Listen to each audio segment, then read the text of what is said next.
Hola, ¿qué tal? Hola, ¿qué tal? Hola, ¿cómo andan? Hola, Mauro, hola, Melina. ¿Qué tal? Mauro, mucho gusto porque no nos conocemos. Entonces quería presentarme. Hola, Hola. formalmente. Mucho gusto, aquí estamos, desde Buenos Aires, desde el encierro porteño. Sí, cada uno en su encierro. Aquí es un encierro tropical. Bueno, aquí nos juntó la librería francesa para hablar sobre hijos y literatura, hijes y literatura, de hecho. Ujú. Entonces, bueno, voy a presentar un poquito quiénes estamos aquí, quiénes somos las tres personas que estamos acá. Pues, no sé, mi derecha a izquierda tengo a Mauro Libertela. Él nació en Ciudad de México en 1983. Es escritor y periodista. Es hijo de padres argentinos y siempre ha vivido en Buenos Aires. Ha publicado la compilación de entrevistas El estilo de los otros y la biografía de Mario Lebrero, Un hombre entre paréntesis, de Ediciones UDP. Y las novelas El invierno, Con mi generación y Un reino demasiado breve, ambas bajo el sello de literatura Random House. Mi libro Enterrado apareció originalmente en el 2013 en Argentina y que fue su primer año de publicación.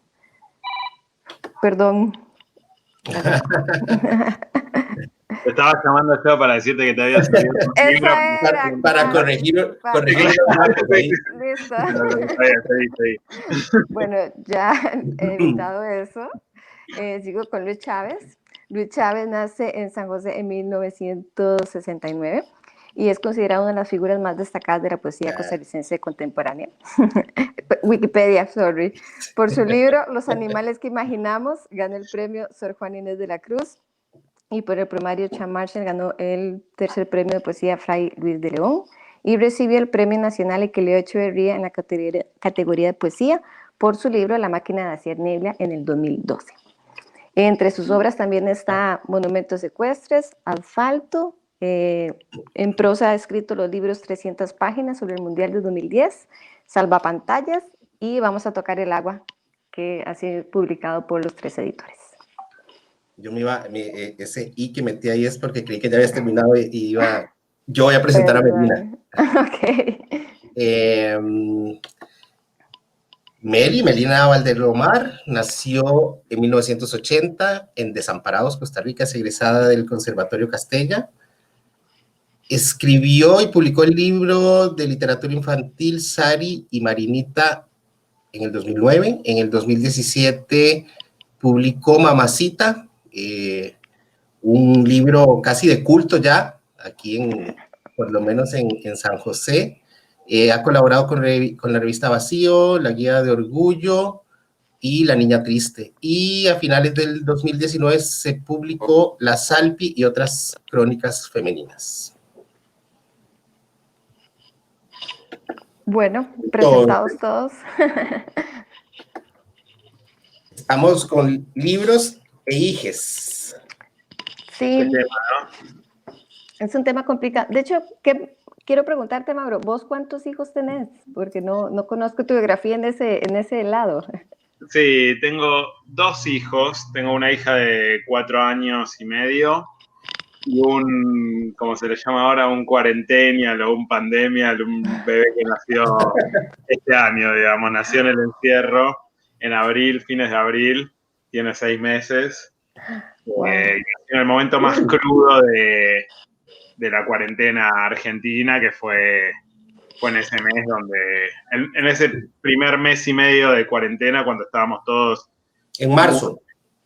Sí, fin de abril. En realidad la cuarentena empezó a fines de marzo y esa primera cuarentena dura, duró un mes, una cosa así, y el bebé nació justo en ese borde y era un momento muy particular porque estábamos todos, bueno, con mucho miedo. Todavía no sabíamos muy bien qué era lo que se venía, veíamos las noticias de Europa y era como que venían los aliens y nos iban a devorar. Era una cosa espantosa. Y el bebé nació en ese contexto muy raro y, bueno, la experiencia de tener un bebé en esta época, claro, es ambivalente. Por un lado, qué sé yo, es extraño que por ejemplo, nadie lo tocó salvo nosotros, la madre, la hermana y yo. es un bebé que no ha sido tocado por otras personas, por un cierto prurito sanitario, digamos, Claro. de, bueno, qué sé yo, por las dudas.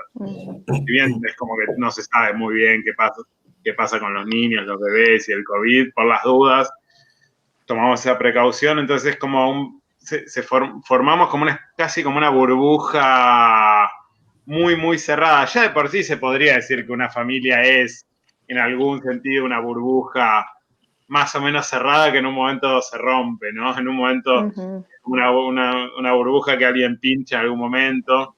Quizás cuando los hijos son adolescentes puede ser que esa burbuja se pinche. Pero bueno, hay un momento en que se genera esa ilusión de que somos como una unidad cerrada, y en estos meses eso fue como mucho más fuerte. Estábamos todo el tiempo en la casa, todo el tiempo juntos, y al principio me resultaba un poco entre agobiante y angustioso toda esta coyuntura, hasta que, no sé, en un momento cambié como el chip mental. Viste que a veces uno cambia por algo que le dice, una pavada, algo que escuche. Y me acuerdo que un amigo me mandó un audio de WhatsApp y yo me estaba como quejando, le digo, no, estoy podrido, estar todo el día encerrado. Y me dice, aprovechalo, me dice, no creo que tengas otro hijo, seguramente ya está, 2, ya está bien, no vas a volver a tener otro hijo, tal vez sí, pero no por el momento. Y no te estás perdiendo nada, digamos, no es que te estás perdiendo grandes cosas por tener que quedarte. Disfruta este momento donde no hay realmente nada que hacer y entregate a eso. Fue como una frase muy sencilla, pero me cambió el modo como de vivir esta época, y a partir de entonces fueron como meses muy lindos de estar todo el tiempo con mis hijos, y a pesar de que estoy agotado. Claro. Y si Así hay, que eso es un poco... si es un confinamiento obligatorio, o cómo funciona ahí cuál es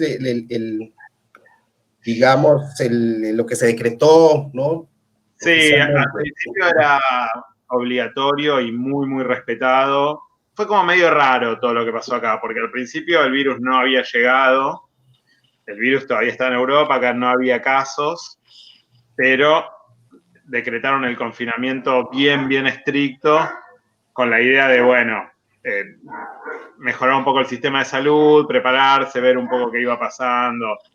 Entonces tuvimos esos primeros 2 meses muy, muy encerrados. Salíamos para ir a comprar algo y volvíamos, no veíamos a nadie, estábamos todo el tiempo en nuestra casa y no había virus. Fueron pasando los meses, el virus empezó a llegar, empezó a circular cada vez con más fuerza, pero el confinamiento se empezó a resquebrajar solo porque ya era medio imposible pasar 4, 5, 6 meses encerrado. Entonces la gente empezó como a salir, o porque necesitaba salir a trabajar, o porque estaba cansada, porque ya no aguantaba más, porque estaba angustiada. Entonces se empezó como a flexibilizar un poco de hecho la cuarentena. El gobierno seguía diciendo que había cuarentena y que no se podía circular, pero la gente ya circulaba. Entonces ahí ya el gobierno empezó a ir un poco por detrás de lo que hacía la gente y empezó a flexibilizar y habilitar cosas a medida que esas cosas ya estaban sucediendo hace varias semanas. Y ahora está todo habilitado y hay un montón de virus y un montón de muertes diarias. Es como una cosa medio desastrosa. Ahora ya la gente sale, hace todo y tenemos 400 muertos diarios y bueno, fue medio raro todo lo que pasó, pero eso es un poco lo que fue sucediendo. No, yo te preguntaba porque, digo, bueno, sobre todo el menor está muy bebé todavía, pero por tu otro hijo, porque esta situación cuando fue confinamiento, es que aquí ha sido diferente porque... o sea, se han habido otro montón de restricciones, pero nunca hubo un confinamiento obligatorio. Siempre fue una sugerencia. Claro, se cerraron parques, se cerraron negocios, ya luego se fue abriendo todo, menos los parques.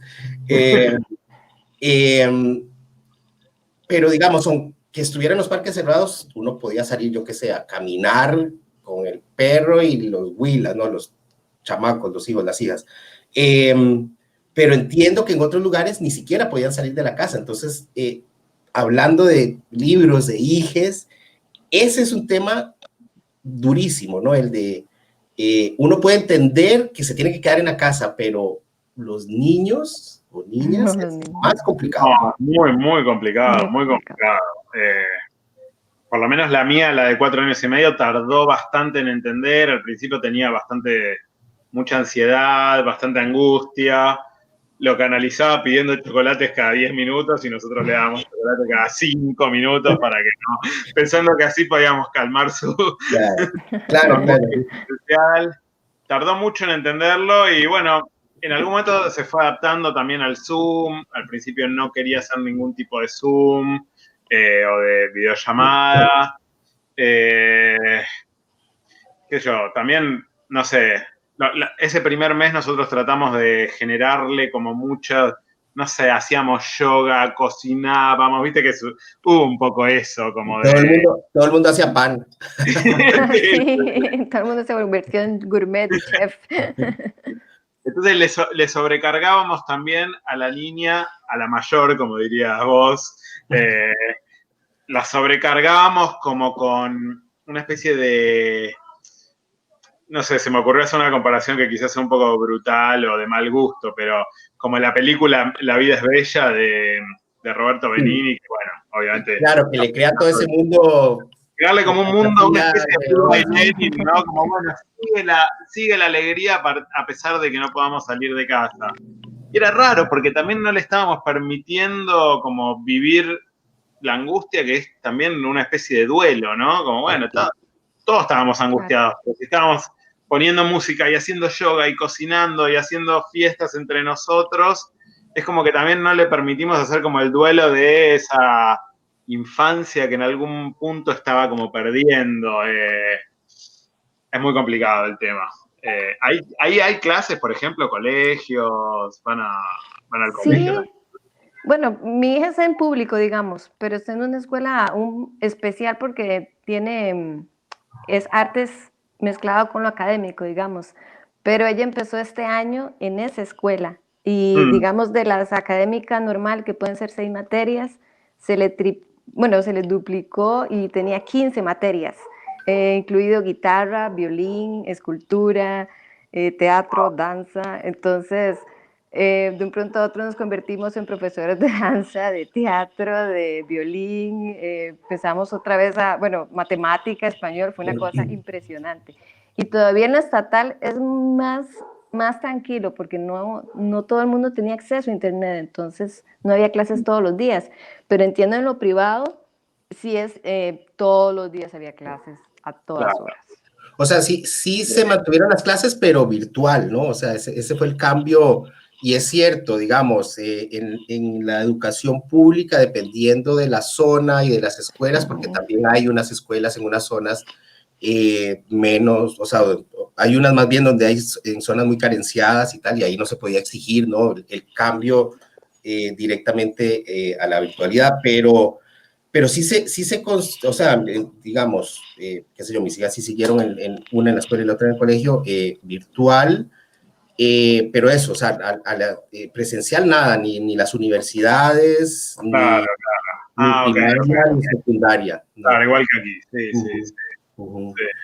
Y ya, por ejemplo, mis hijas, una de 10 y la menor de 10 y la mayor de 15, hace unos días, cada una por su lado, lo comentó, no aguanto un año más, o sea, no voy a la escuela o no voy al colegio si es igual el otro año. Directamente, o sea, lo dijeron así directamente y tienen razón. En mi opinión, tienen razón. Sí, bueno, a mí pasa algo en nuestro caso, que es hija única. Y, o sea, todavía no sé, tu hijo, me imagino, pero tiene como de la novedad de este otro hermanito, ¿verdad? O todavía las de Chávez, aunque me imagino, no sé, de esas edades debe ser muy difícil, muchas diferencias. Pero con la L, de uno es el amigo, tiene que ser el compañero, Claro. es realmente a veces muy agotador. Y no solo eso, sino que la chica ocupa a sus pares.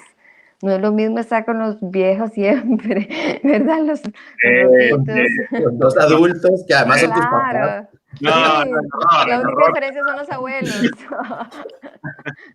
Bueno, mi hija de 15, o sea, recuerden, devuélvanse a la adolescencia. Imagínense haber estado encerrado 9, ahorita ¿cuántos llevamos? 9 meses, ¿cuántos? 9. Por ahí. Sí. 9 meses de tu adolescencia y todavía faltan con tus papás en la casa, sin ver a tus amigos y amigas. No, No. tremendo. Creo que No, sería tal vez terrible. quizás Esto va a tener, de fijo van a haber consecuencias, ¿no? O sea, no puede ser que nada más, bueno, no, sufrieron ahí 2 años de estar encerrados en la casa y ya un día terminó y todo bien. No, de fijo esto, consecuencias va a tener. Sí, les va a cambiar.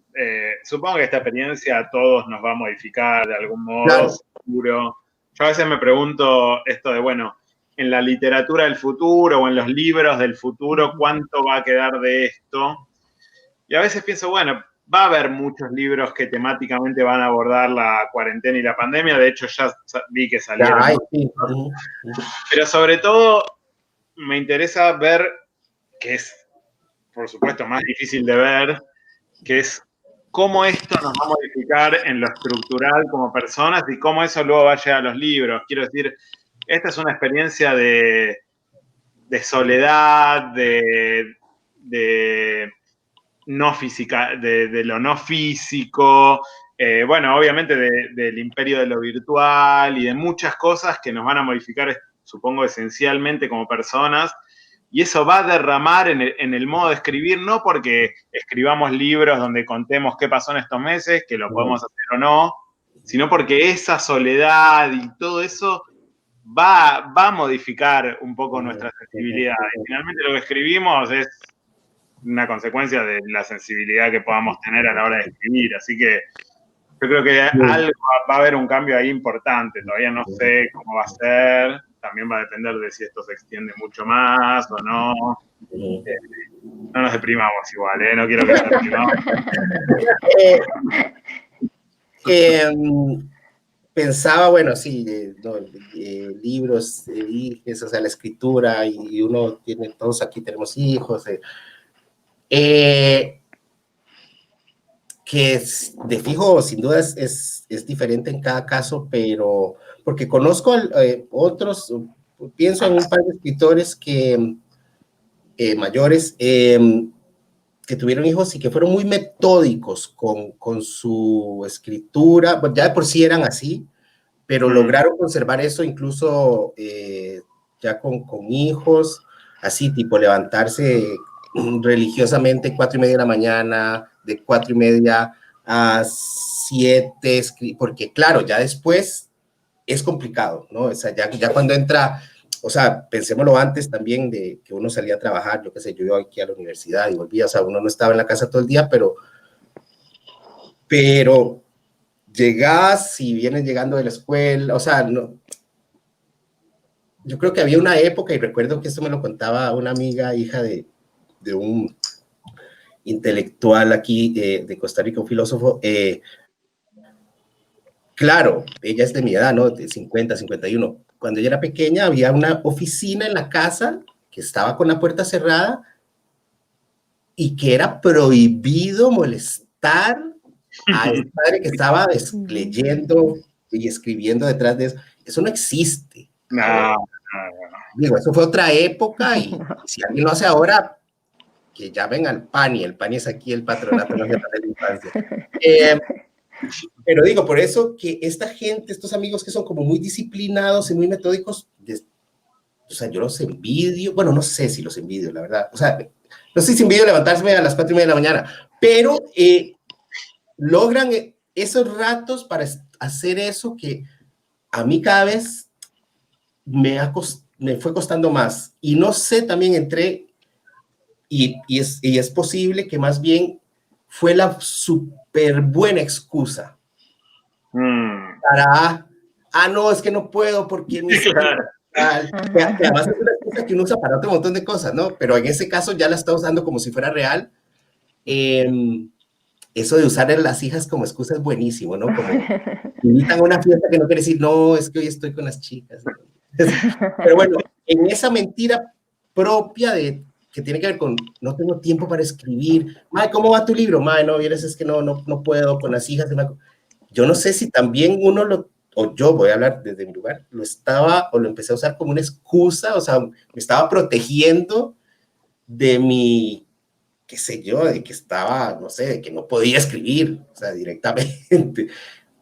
Y no tenía esa, o no tengo esa disciplina de estos que no se lo permiten. O sea, de 4:30 a 7, me levanto a escribir porque ya el resto del día no puedo.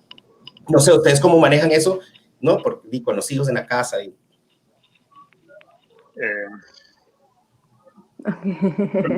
Como quiero. Dale.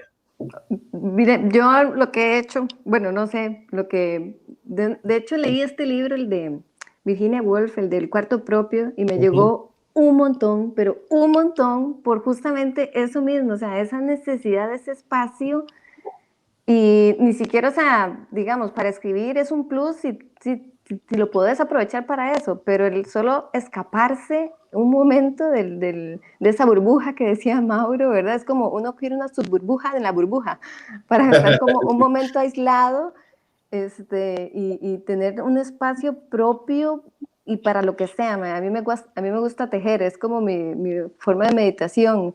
Entonces, eso me gusta, pero no quiero que me estén jodiendo, no sé, ¿verdad? Que me estén preguntando cosas, que me estén... Y ha sido, con los niños no se puede. Y ya estoy viviendo, digamos, el proceso de que ya los chicos ya pueden ser autónomos. O sea, ya no es como que, mami, sírvame el jugo, ¿verdad? Ya es como, anda y servite el jugo, Claro. ¿verdad? Pero estamos en ese proceso de autonomía que requiere todavía como estar en encima, pero mi hija tiene 9, ¿verdad? Entonces hay cosas que todavía no puede hacer, pero hay cosas que en la mayoría tratamos de motivarla. Yo creo que en la manera en que uno relega un poco esa autonomía, empieza como la autonomía también de uno en el rol mismo y te libera y te da como más espacios no sé, uso personal. Que dice, si viene la escritura, genial, pero no siempre se aprovecha en eso. Claro. Claro, sí. Es un tema muy difícil el que estás tocando, son temas muy sensibles los que estamos abordando en esta jornada histórica.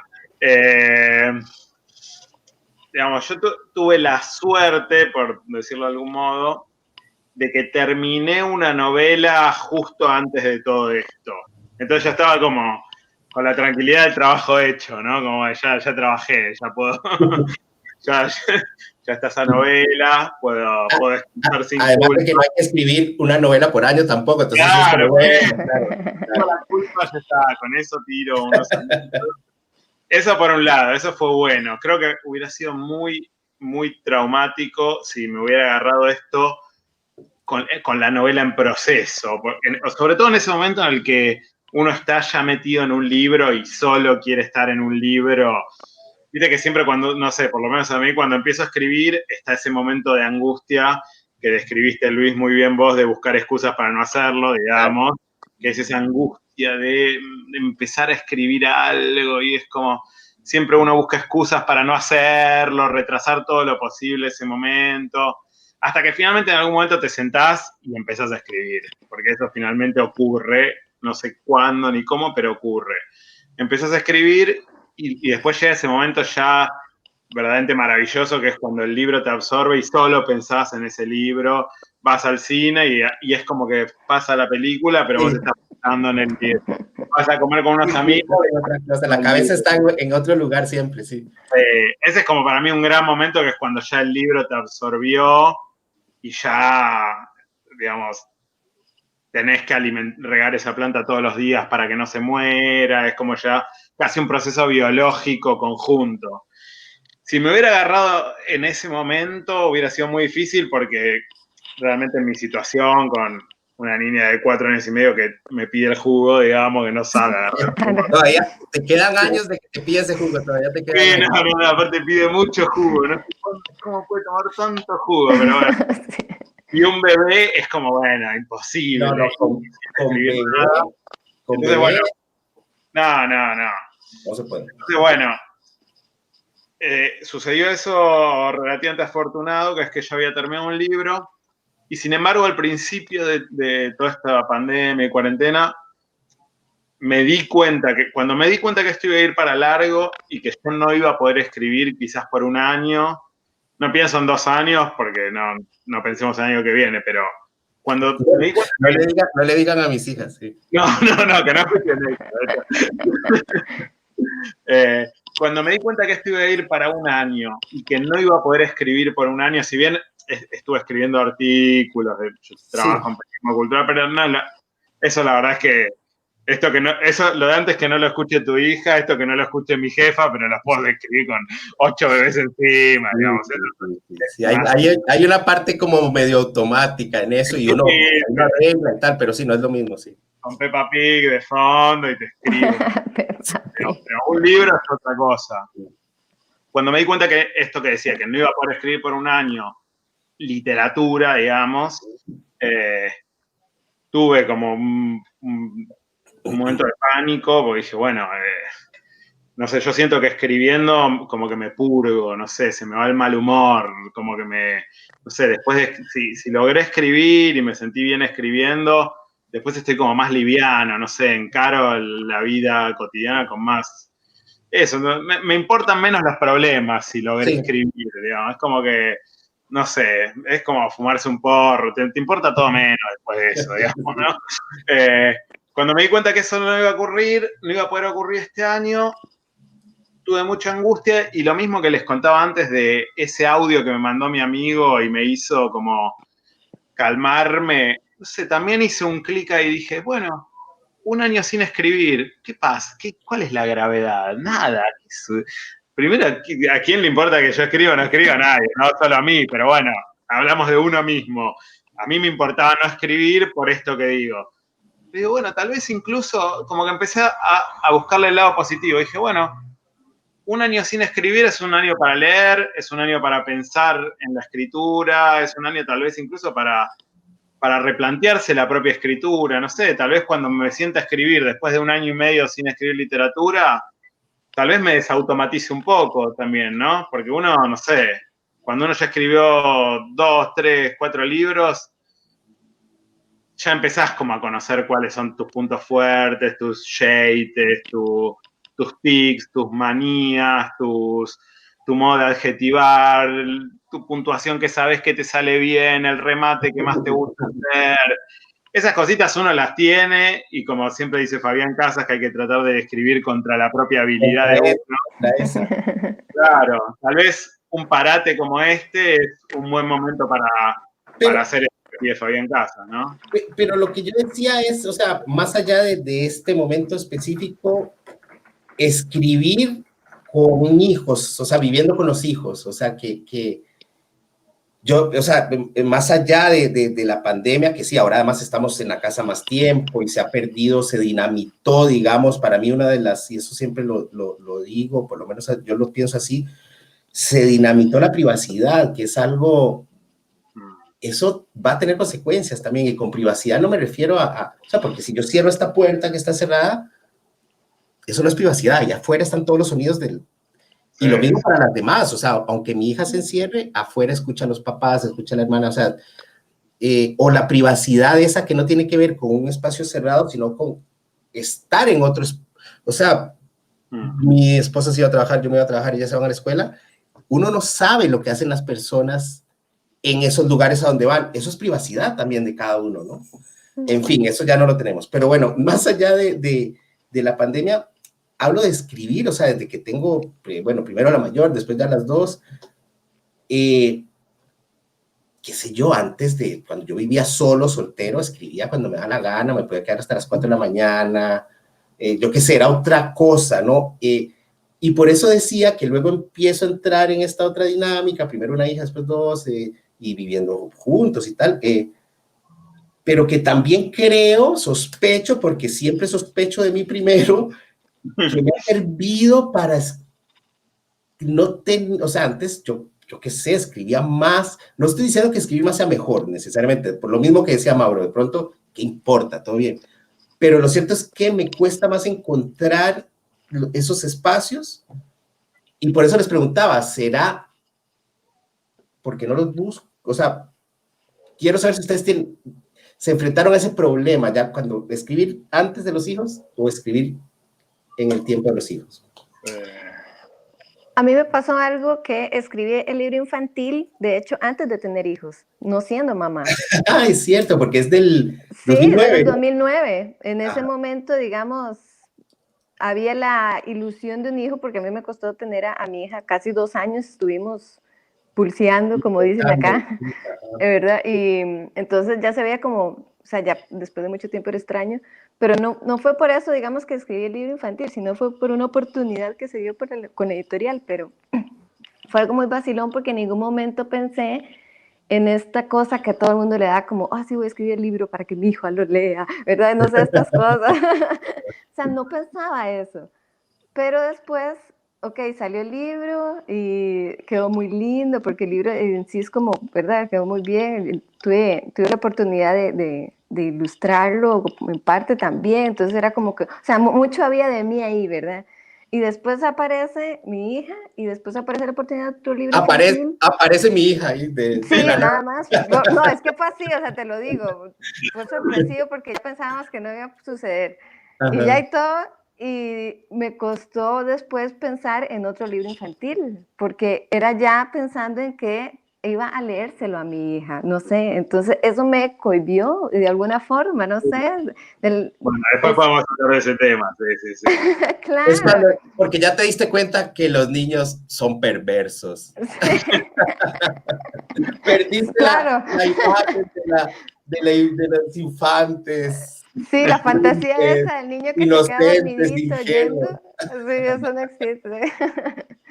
Pero bueno, pasó eso y también pasa, que me pasa, no sé si va un poco con lo que decís, es el tratamiento de la intimidad hacia mi pareja y hacia mi hija, o sea, cómo los nombro, hasta dónde ellos, hablo de ellos, hasta dónde involucro escenas de situaciones con ellos, me explico, ¿verdad? No sé, como que, y es un filtro que me gustaría plantearlo también, como de hasta dónde, ¿verdad? La familia, ¿verdad? En la escritura uno usa estos filtros de intimidad, ¿verdad? Que me ha costado mucho. No, es un tema tremendo ese, sí, sí, muy difícil. Eh, a mí me sucedió, digamos, todos mis libros son autobiográficos, así que he tenido como siempre este dilema de, bueno, hasta dónde es lícito escribir sobre la vida de los que están cerca mío. Eh, por un lado, en algún momento llegué como a una especie de conclusión que era que si voy a exponer la vida de los demás, me tengo que exponer mi vida al mismo nivel, Claro. digamos. Si no, es injusto, es muy fácil hablar de las miserias de los otros, los problemas, y uno es un genio y los demás están Sí. llenos de problemas. Eso no tendría, digamos, no tiene, no sería como... bueno, se me fue la palabra, pero entienden exactamente lo que quiero decir. Ah, perfecto. Y no lo, digamos, además, leyéndote, o sea, no te saldría a vos eso, o sea, conociendo cómo escribís y tal, o sea, no te saldría ese tipo de aproximación a una narrativa donde está involucrada, es porque son muy personales, además. Sí, sí, sí. Sí, sí, pues los libros que uno escribe sobre los otros son libros sobre uno, finalmente, digamos. Yo escribo un libro sobre mi padre y cuento ciertas cosas de mi padre y de hecho he contado cosas del alcoholismo de mi padre, cosas muy difíciles de escribir, pero finalmente es un libro sobre qué me pasaba a mí con eso, no es de exponerle, decir, miren, él era alcohólico, júguenlo. No. Siempre son libros donde, bueno, ¿qué le pasa a una persona cuando vive con gente, digamos? Me parece. Además, ahora que dijiste eso, y que además sí tendría en relación con lo que hablamos, porque son libros e hijos, ahí vos eres el hijo que estaba escribiendo sobre, pero Claro. además, digamos, uno como lector, o sea, uno se enfrenta a ese libro, lo lee, maravilloso, duro, pero amoroso, o sea, que uno pueda, que vos hayas podido decir algo, yo que sé, en algunos pasajes ahí del alcoholismo, que es tremendo y tal, pero no se siente, te lo digo como lector, como un dedo acusador de me arruinaste la vida, no, más bien como amoroso, o sea, desde un lugar del amor que tiene que ver probablemente con esta decisión, o sea, con esto que decís de cómo escribir o desde dónde de los demás. Ahí, ahora que pusiste ese ejemplo, yo lo que recuerdo es era una forma amorosa de contar cosas muy duras. Bueno, dame un abrazo, dame un abrazo. Qué hermoso. Sí, me acuerdo una anécdota puntual de ese libro, es mi libro enterrado, el primero que escribí. Salió aquí como para que aquí la Feria Internacional del Libro de Costa Rica es el libro de los 3 editores, lo pueden conseguir. Hermosa edición, muy, muy linda edición. Yo cuando terminé una primera versión de ese libro, era mi primer libro, nunca había escrito un libro, había escrito solo artículos periodísticos, de periodismo cultural. Entonces me enfrentaba a todos los problemas de cómo se escribe un primer libro. Bueno, fue todo un proceso muy largo que no tiene sentido ahora contarlo, pero el asunto es que llegué a una primera versión y se la di a leer a mi madre, que es poeta, ensayista y también da talleres de escritura. Entonces, además de escritora, tiene como una mirada profesional en lo que respecta a corregir textos de otros. Para ella debe haber sido muy raro y muy complicado leer un libro así. Digamos, su hijo le está dando un libro donde habla de su ex marido muerto. Bueno, un quilombo, como decimos acá. Sí, pero bueno, tremendo. Tremendo. Pero lo manejó bastante decorosamente. Me hizo algunos comentarios puntuales, formales, y me dijo, yo en esa primera versión no contaba esto de lo que estamos hablando, de la relación de mi padre con el alcoholismo y demás. Lo sugería, digamos, lo daba a entender. Daba a entender, yo ponía cosas como, bueno, los años finales de él, que fueron un derrumbe, los años oscuros, los terribles años finales, todas figuras así, que obviamente yo sabía de qué estaba hablando, mi madre sabía de qué estaba hablando, pero no se entendía. Entonces nos juntamos y me dijo esto, me dijo, mira, yo entiendo lo que vos estás queriendo decir acá, porque lo viví. Vos y 10 personas más que lo vivieron saben. Pero si vos querés escribir un libro donde querés transmitir una experiencia a gente que vos no conocés y que va a leer este libro, tenés que contar qué es lo que pasó. Si no, el libro finalmente es un libro que escribiste para vos mismo y no lo estás universalizando esa experiencia. Y fue como una gran enseñanza también respecto de todo esto que estamos hablando, de, bueno, que es también la pregunta por el género autobiográfico, ¿no? ¿Por qué uno escribe autobiografía? ¿Uno escribe autobiografía porque quiere contar lo que le pasó a uno o porque en realidad usa las anécdotas de la vida personal para como armar algo un poco más grande que donde podamos entrar todos, digamos? Supongo que ese segundo es lo que hay que tratar de hacer y para eso a veces también hay que dar este tipo de pasos que uno no se anima a dar. Contar cosas de la intimidad también es un modo de ofrecer una experiencia y de universalizarlo. Es un límite muy difícil, realmente muy difícil. Creo que uno lo va como midiendo un poco intuitivamente, ¿no? De fijo, para eso no hay como lo que le sirve a una persona no necesariamente le va a servir a otra, ¿no? A la hora de escribir. Hay un libro pensaba en eso también, ahora que dijo Meli cuando apareció Elena, porque tiene un libro que me encanta, Meli, de la Salping, ¿cuál es el nombre completo? La salpingectomía. Sí, que es de cuando apareció L, ¿no? Y toda tu experiencia, que es también autobiográfico en el sistema de salud público, ¿no? En el embarazo y todo esto, y el parto y todo, que ya ahí, o sea, bueno, lo escribiste mucho tiempo después, pero el otro personaje que está ahí es L. Digo, está, no diría invisibilizado, pero está aparece o está tácitamente, ¿no? Porque es esta mujer que va a parir, pare y después del parto no se habla mucho de la bebé. Yo no recuerdo que se hable, no, o sí, yo no recuerdo. O sea, es más, te centras en todo lo que pasa con esos otros actores ahí en reparto, no sé, enfermeros, enfermeras, doctores, no, está, que es tremendo además, porque es un libro escrito, a ver, igual que el anterior, Mamacita, también, bueno, que tiene nombre Mamacita, tiene una manera de acercarse a esos temas, Meli, que a mí me gusta mucho porque hay como una ironía, hay un humor, y son temas súper jodidos, o sea, de mujeres en estas sociedades, ¿no? Nuestras latinoamericanas, donde ya la llevan a de perder ya ¿no? Por ser mujer, ¿no? O sea, por nacer en mujer. términos generales, o sea, es como, tremendo. Pero bueno, ese es otro caso de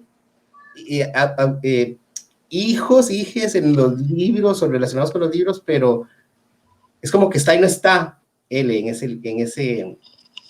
Es libro. todo un personaje, claro, porque, bueno, casi que después de la mitad del libro es cuando ya, ya ella nació, digamos, o está en el esquema familiar y entonces, pues ahí sí aparece de todo lado. O sea,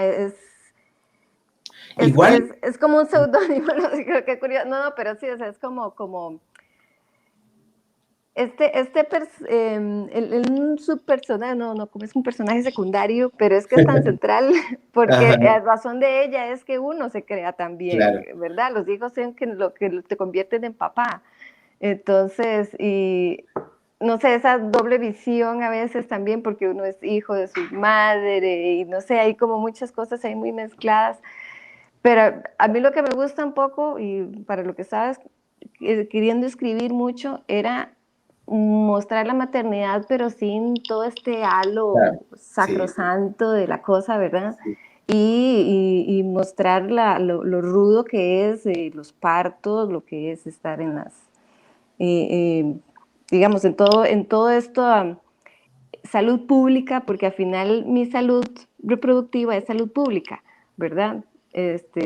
Ven Argentina cómo están las chicas con los pañuelos verdes, o sea, Sí, sí, sí. entonces ahí es donde hay una diferencia, digamos, y que una de las preguntas que les tenía a ustedes o comentarios, algo así, también es un poco porque a veces uno habla desde la maternidad, pero la maternidad siempre es buena, pero la paternidad no, la paternidad tiene muy mala fama.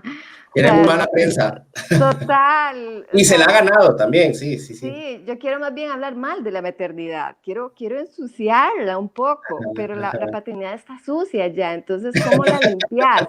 No sé, o sea, ¿cómo escribir desde una paternidad ya hasta en estas nuevas masculinidades, ¿verdad? O sea, Sí, sí. ¿cómo tocar ese filtro tan ahora tan, ¿verdad? De este padre feo que decías vos, escondido, Ujú, ¿verdad? Este grosero, este patriarca. ujú.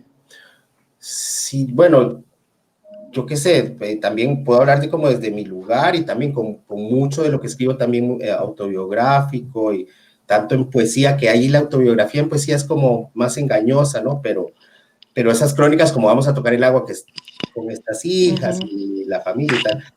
Eh, pues yo no sé, o sea, porque también esto de, yo soy más viejo, ¿no? 51 años, esto de las nuevas masculinidades y así, o sea, me encanta que suceda, pero subirme a ese tren sería un poco como aprovecharme de algo que yo, Claro. o sea, a mí mi mamá me servía la comida en la mesa hasta que yo un día le dije, mami, por favor, deja de hacer eso.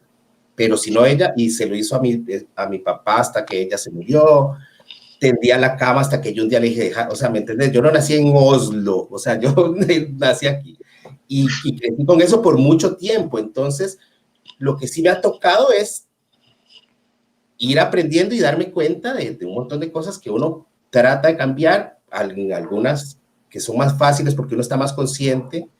Esas son las más fáciles de cambiar, las que son evidentes y uno está consciente. Luego hay otras que uno ni se da cuenta y las tengo incorporadas, pero incorporadas. Claro. Yo no sé si me va a tocar liberarme de esas otras. Pero bueno, ya en la escritura, pues, no mentir, ¿no? O sea, como no hacerse el soy un súper buen papá, porque eso, primero, ya ese gesto quedaría como falso, como y este qué, ¿no? Pero además, porque no es cierto, o sea, porque, digo, parte del problema de los hijos somos nosotros, o sea, sin duda, por más cariño, amor y todo, o sea, y el que no quiera creer eso, entender eso, ya empezó mal, ¿no? O sea, de fijo, hay un poema de Larkin maravilloso, ¿no? Sobre, no sé si te acordás, Mauro, ¿no? O vos, Meli, ¿te acordás en el taller un poema de Larkin que es contra los hijos, creo que se llama, es maravilloso, y en una parte lo que dice es eso, tus papás son el origen de todas tus desgracias. No, a ver, eso luego cuando uno va a terapia se da cuenta de que sí, es cierto, pero luego hay que seguir, ¿no? Es como... Claro, después perdonas. No puedes quedarte ahí, pero es cierto. Es como... pero eso, no sé, cómo escribir desde la... O sea, si es un texto así, que estás, por lo menos eso es lo que yo trato de hacer, y que sea real, o sea, si, o sea, no como quedar bien, o sea, como quiero parecer un buen papá, y no sé. Y en tu caso, Luis, que es algo que Melina y yo todavía no tenemos ese problema, por decirlo de algún modo, es que no sé si tus hijas ya te han leído o no lo que escribís. Nosotros todavía... La mayor. Y les voy a contar algo tremendo que pasó. Vamos a tocar el agua con la edición que hizo Jochen y Tavo y Alberto con los 3 editores. Salió en el 2017. Y es sobre este viaje que habíamos hecho en el 2015 con ellas, ¿no? Y mi hija, o sea, unos días después de la presentación, mi hija me pide el libro. En ese año, ella nació en el 2005, ¿no? Tenía 12 más o menos por ahí. Me pide el libro. Es un libro que se lee en una sentada o en 2 a lo sumo. Y pasó una semana, no me dice nada. 2 semanas, no me dice nada. Yo un día entré, cosa que nunca hago, así como al cuarto a ver el libro, dónde estaba y si tenía señales de algo, ¿no? De alguna intervención ahí, de una manipulación. Y sí, tenía como unas esquinitas ahí dobladas. No me dijo nada nunca, y yo nunca me atreví a preguntarle porque pensé, le voy a ahorrar ese momento horrible que me va a tener que decir, papá, no me gustó el libro. O sea, es como, si no me dijo nada, era por eso. Pasó el tiempo y yo dije, bueno, tengo que vivir con esto. A mi hija no le gusta como yo escribo, listo. Creo que fue el año pasado, o sea, 3 años después, la menor que como dicen los argentinos, me bardea todo el tiempo, o sea, todo le molesta de mí, todo, o sea, todo. todo. ¿Cómo le puede molestar? Mirá la que son. Pero entonces algo dijo de que además, porque siempre era todo lo que digo, lo que pienso, lo que como, cómo me visto y tal, pero además un día dijo que además eso que escribe yo ni lo entiendo, dijo la menor, ¿no? Y en eso salta Ari y dice, no, papá escribe muy bonito, y yo me quedé así, le dije, Ari, aproveché ese momento, 3 años después, Ari, pero ¿vos has leído algo? Y me dice, sí. Yo, ¿cuál? Vamos a tocar el agua. ¿Y te gustó? Sí, papá, es un libro muy bonito, me gustó mucho. Y yo la agarré así, ¿por qué no me habías dicho? 3 años pensando que mi hija... que lo peor, o que lo más difícil para el hijo debe ser decir que no le gusta lo que escribe el padre, y finalmente tal vez más difícil para el hijo decirle al padre que sí, que sí le gusta. Claro, un hijo, sobre todo un hijo de esa edad, está más acostumbrado a enfrentar al padre que a decirle qué increíble. Y además ahí lo hizo porque estaba peleando con la hermana, o sea, defendiendo, era un poco, pero bueno, tenés que poner ese yo ya lo había aceptado como, bueno, ya nunca más le doy nada, ¿para qué la voy a poner en ese lugar incómodo? No sé qué. Pero ojo que tiene razón, Mauro, porque ahora me siento más presionado. Bueno, pero qué linda escena, muy buena, muy buena. No para una novelita de 50 páginas. Sí. En la próxima pandemia la escribís en 5 minutos. Sí. ¿Y qué se hizo Meli? Desapareció, ¿no? Ya volví, ¿Se perdón. fue? Ahí viene. Sí, ya volví, ya volví. Y además aquí ya nos están diciendo que Por fijarme en eso fue que me di cuenta. tocaste algo que no había que tocar. Sí, no, toqué algo que no tenía que tocar. Bueno, hay unas historias tremendas, ¿no? De los Zoom y profesores y que comparten lo que no tenían que compartir o alumnos. O sea, esto ha abierto unas otras posibilidades de humillación. Se han abierto con la virtualidad. Total. Bueno. ¿Hacemos como un cierre entonces? ¿O cómo es? Pues yo creo sí, entiendo que hay que, dice, no, que hay que cerrar porque no es la hora completa porque el cambio con la otra mesa y con las otras cosas. Creo que hay que irse. Eso es lo que entiendo. Tal cual. O sea, hay que decir adiós. Chao. O sea, chao. Bueno, me encantó haber estado con ustedes dos. Bueno, sí, un gusto. Bueno, muy bueno. Bueno, y espero que nos veamos en vivo algún día. Casi nos vemos en marzo, Mauro, casi, pero bueno, justo cayó esto que todavía está, cayó en marzo, ¿te acordás? Totalmente, sí. Pero bueno, la próxima. Es cierto, fuiste el último turista en entrar a Buenos Aires, digamos, más o menos. Ahí tenés otro libro. ¿Cuántos con libros? La mayor, ese viaje fue con la mayor. No. Sí. Bueno, chao. Bueno. Ok, hasta luego. Que estén bien. Un gusto, muchas gracias.